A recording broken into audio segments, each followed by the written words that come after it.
원격 수업 때문에 아이들 건강이 무너진다는 지적이 일자 교육당국이 등교 수업이 없는 날에도 학교 급식을 제공하는 방안을 추진하고 있는데요.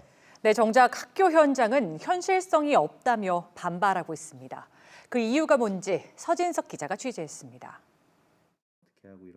초등학교 3학년과 중학교 3학년 자녀를 홀로 키우는 학부모 A씨. 집에서 수업을 들을 때마다 매번 비슷한 식단으로 밥을 먹는 아이들을 보며 고민이 많아집니다. 집에서는 이제 밥을 골고루 못 해주니까요. 집에서 튀김 같은 거 해줘도 안 먹어요. 근데 학교 가서는 또 그런 거는 먹더라고요.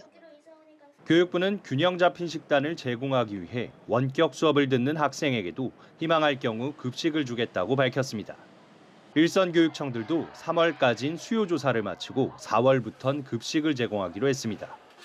하지만 정작 교사들은 난색을 보입니다.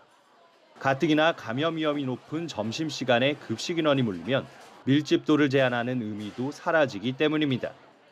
거리 두기를 유지하자니 공간이 부족하고 시차를 두자니 점심시간과 붙어있는 수업 운영에 영향을 줄 수 있습니다.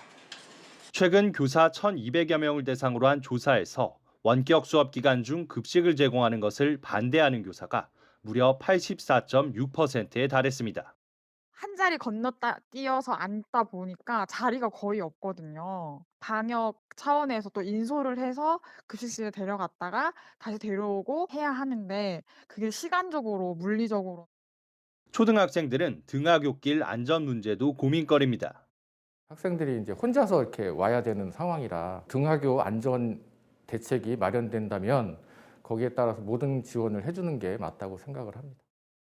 서울시교육청은 급식 시간을 최대한 늘려 밀집도를 줄이고 이에 따라 발생하는 인건비를 지원하겠다고 밝혔습니다.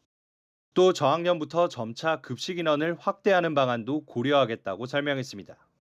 사회성 함량이라든지 공동체 역량이라든지 이런 어떤 교육적 효과 이런 부분을 얻고자 하는 게 이제 배경이잖아요. 적은 인원을 위해서 일단 한번 해보고 그거에 따른 어떤 문제점이나 이런 것들을 좀 진단하고 분석해서 점차적으로 등교 인원이 늘고 쌍방향 수업이 확대되면서 교사들의 부담이 늘고 있는 상황.